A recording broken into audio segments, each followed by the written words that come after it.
Hello.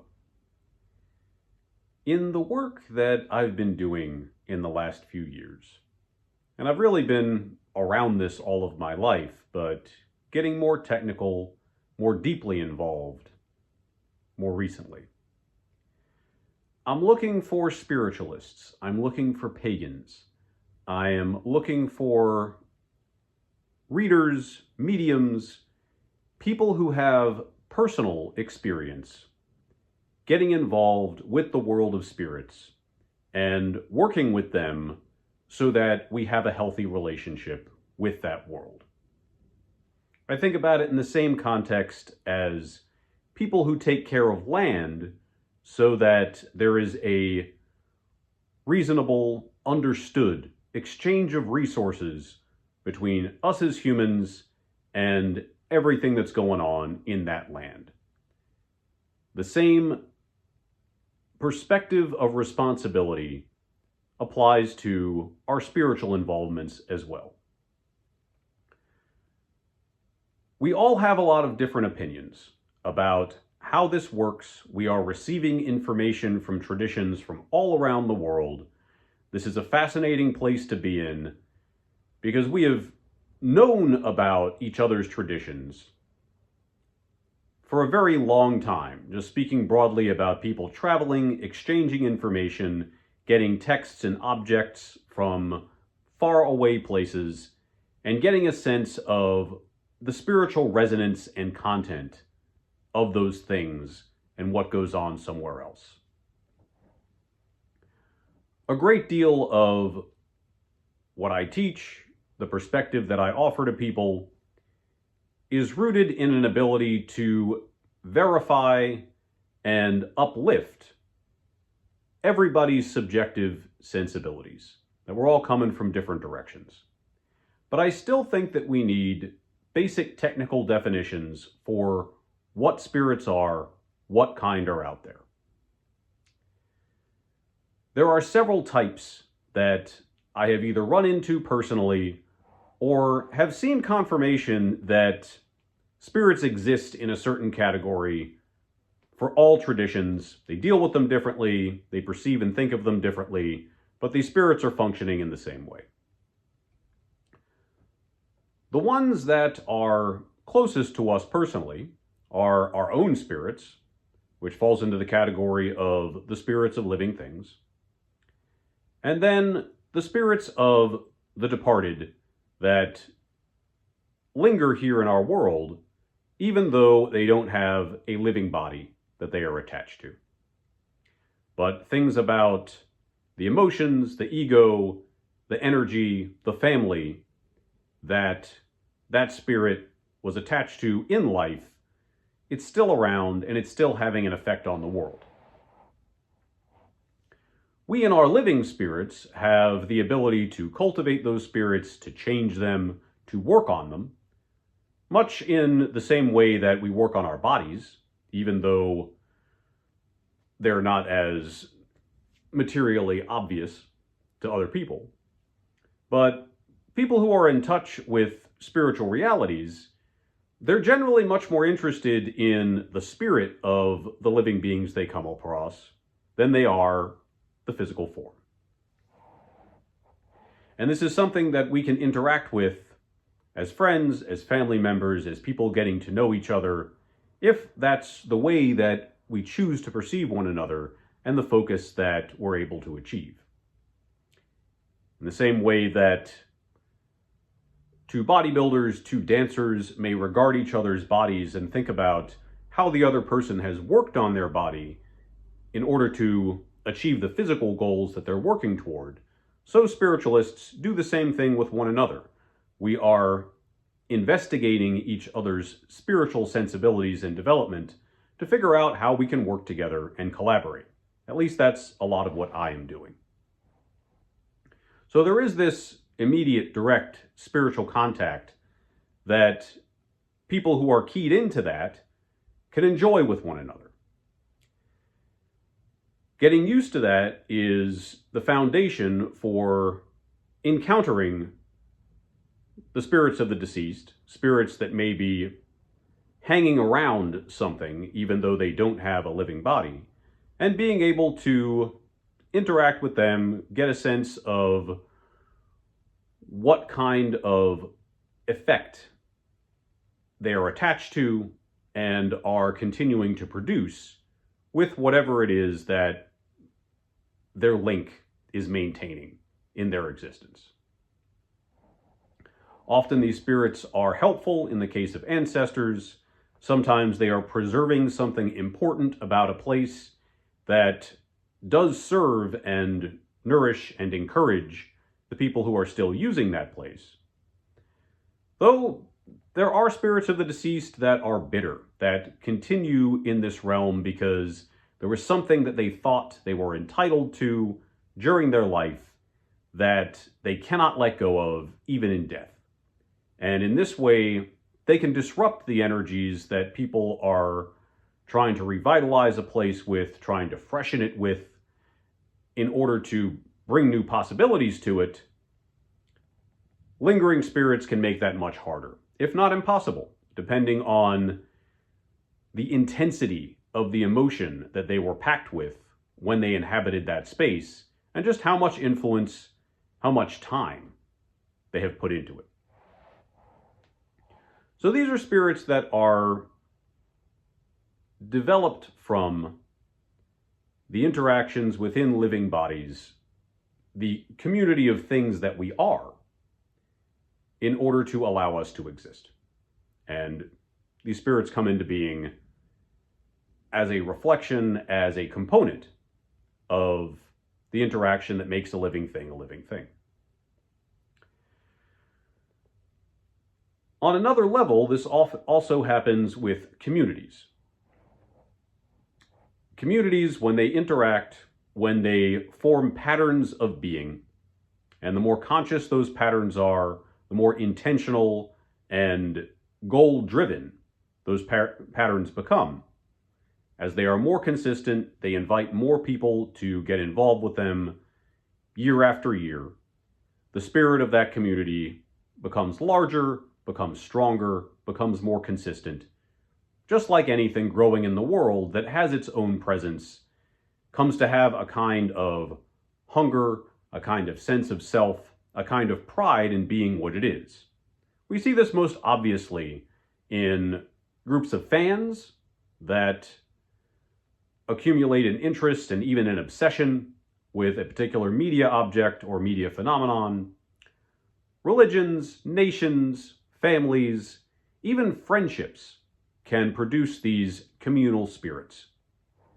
And they can be a wonderful thing for us in that they maintain the sense of stability that that community requires, and a kind of groove for people to be able to get into that they can follow and enjoy and feel that they are part of something. These spirits provide a lot of the connection that people enjoy when they come into a space. Everybody knows what their role is, how to execute that role, and they fall right into the behaviors that make that role useful, approachable, recognizable.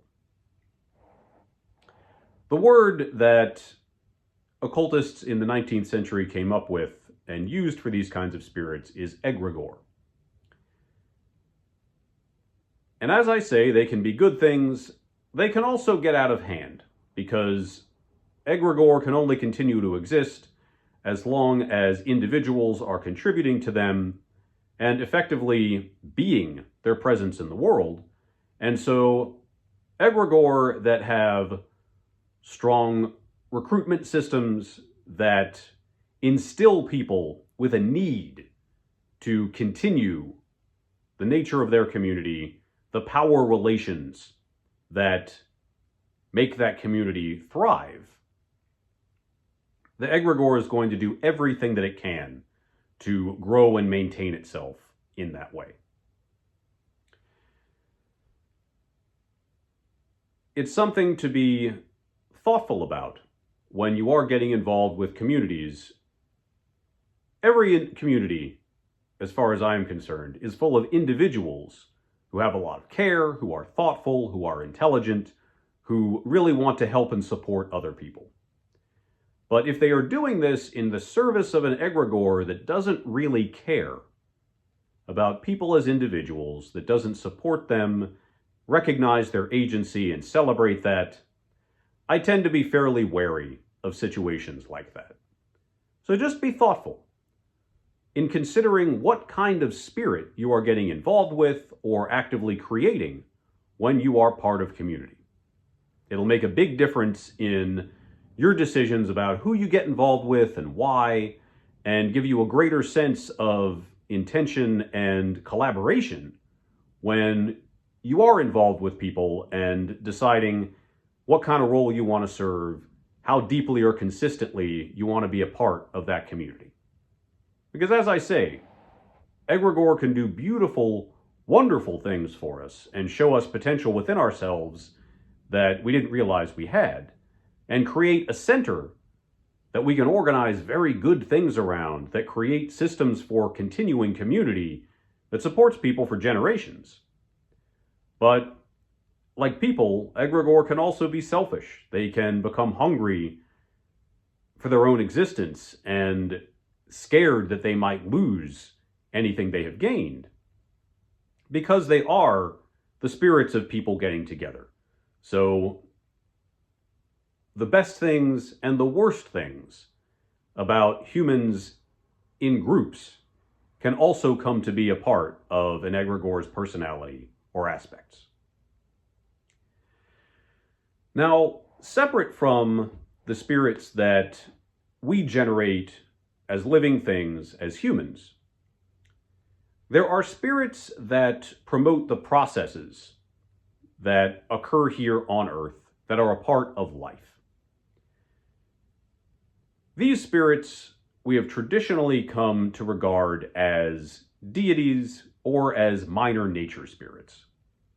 So the little spirits, fairies, goblins, grigs, gnomes, all of these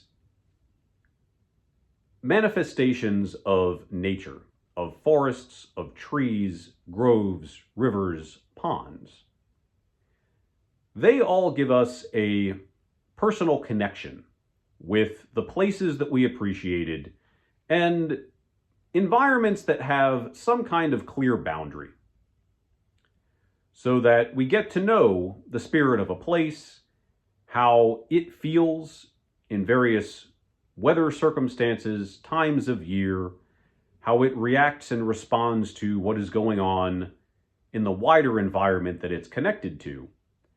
And we come to have a personal relationship with these places and the feeling that we exchange with them. Because that's how we come to know the spirit, is by being in that place, being involved with it, quietly connecting ourselves to it, making careful observations of it in order to form a sensitivity to the changes happening in it and what makes it feel like it is full of energy and thriving, and what makes it feel like it is dull or receding or losing something that is a part of its vitality. And whether that means that there really is something disturbing it, or it's taking a moment of quietude, reflection, and restoration in order to achieve other things later on.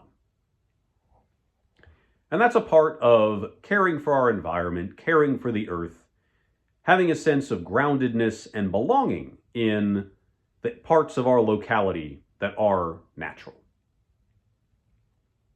So in those places we have, again, the little spirits like, say, the spirit of the marsh forest that I enjoy hiking through on a regular basis that's just near my home. I'm getting to know that place and that spirit and the various interactions of energetic natures that are thriving in that place. Because there are, like, there's the marsh, then there's a sandy forest area, a stream. Each of these have their own aspects that make that community of natural energy. On a bigger level, we have the more general global nature spirits. Spirits of things like the earth and the power of fertility and growth. This major spirit has been worshipped as a lot of different types of personalities and aspects.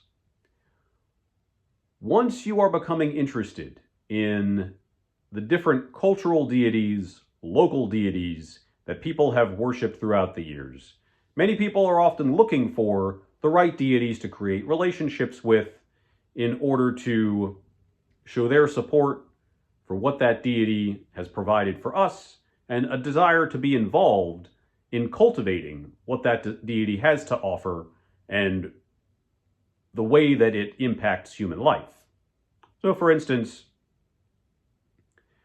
if we're talking about Ceres, if we're talking about grain goddesses and the various deities that have had to do with agricultural growth, it's a human behavior that relies very much on the natural world and its cycles. Our ability to understand, interact with, coordinate with that larger God of grain, agriculture, produce, fertility, that's going to have an impact on what we do socially, the way that we come up with reasons for how to organize as societies and civilizations. Our relationship with her, both as groups and as individuals, makes a big difference in the way that we do things.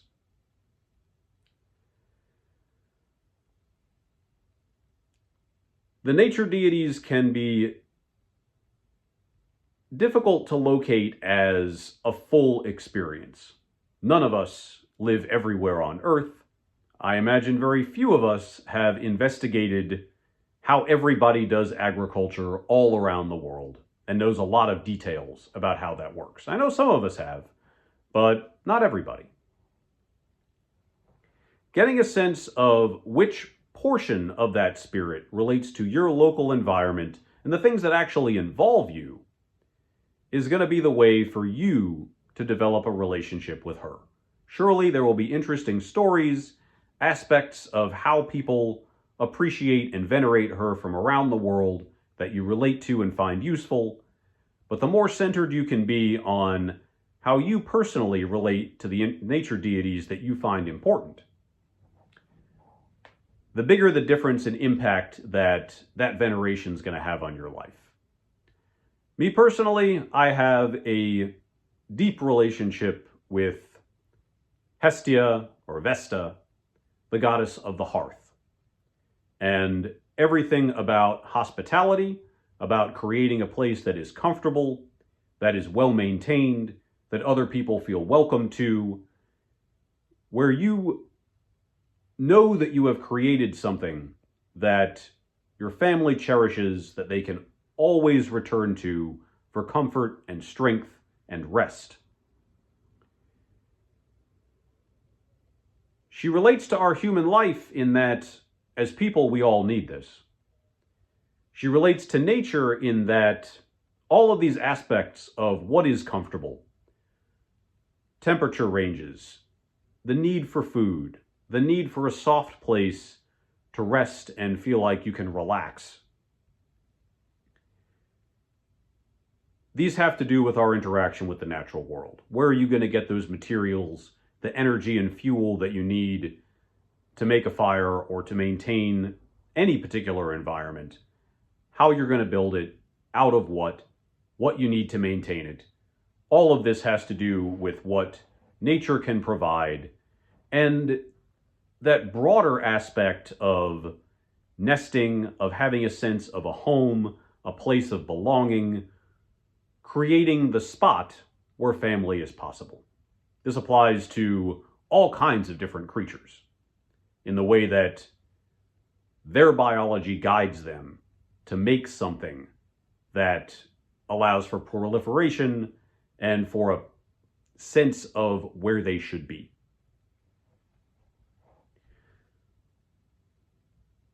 These are the examples of how the deities of nature, who would be here whether there were humans or not, how they have this distance from us in the way that they are seated in something that is not entirely human. And this is how you differentiate the nature deities from egregore. The nature deities are going to be there, whether there are humans or no humans.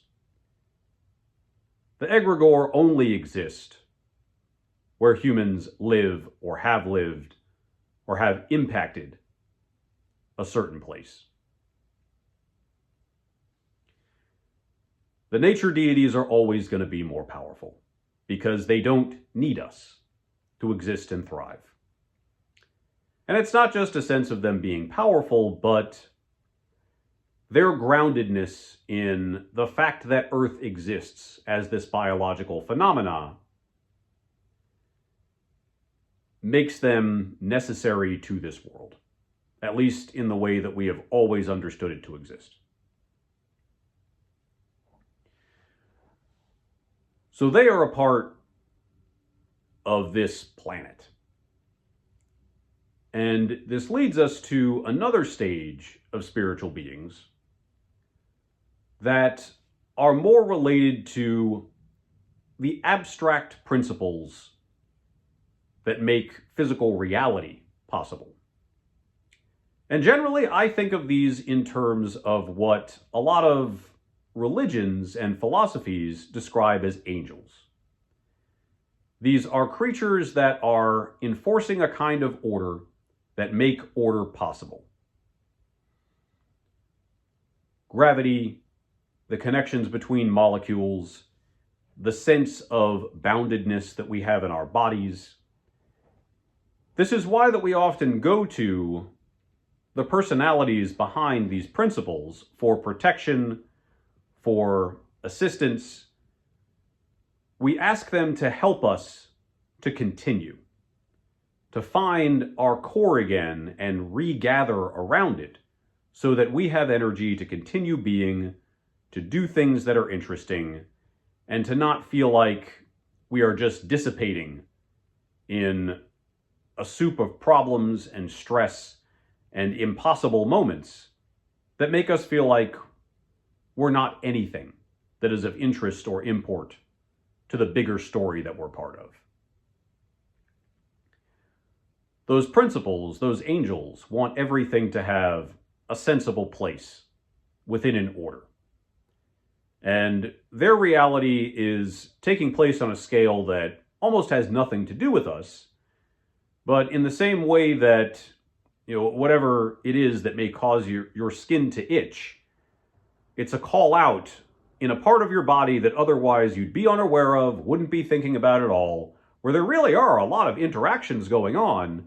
And at that particular moment, when you feel that itch, it's something problematic in those interactions calling out and saying, attention.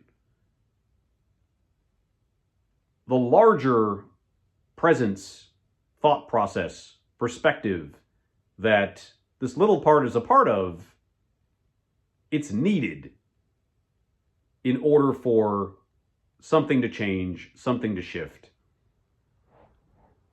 It's a difference of scale. And when we as humans go to those principles that are so much bigger than us, in which we are a very tiny inkling, there's a sense that they hear us, they want to help us, they want to put things back in order.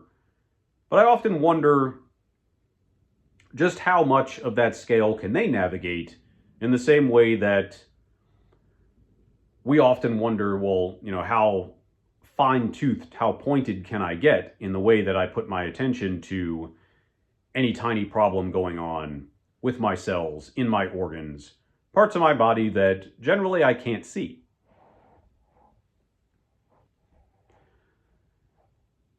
So these are the spirits that I have found people interacting with, having useful engagement with, gaining, I don't want to say information about, but relationships with, that they can describe and clarify and use things, behaviors, rituals, community involvement to focus the energy, the attention, the possibilities that those spirits offer, kind of give them something to do with us so that they feel appreciated, we feel in contact, and we've got a sense that we're coordinating things to keep on working in a way that makes sense, that we can also share with others and pass down to them so that that sense continues, good relationships continue.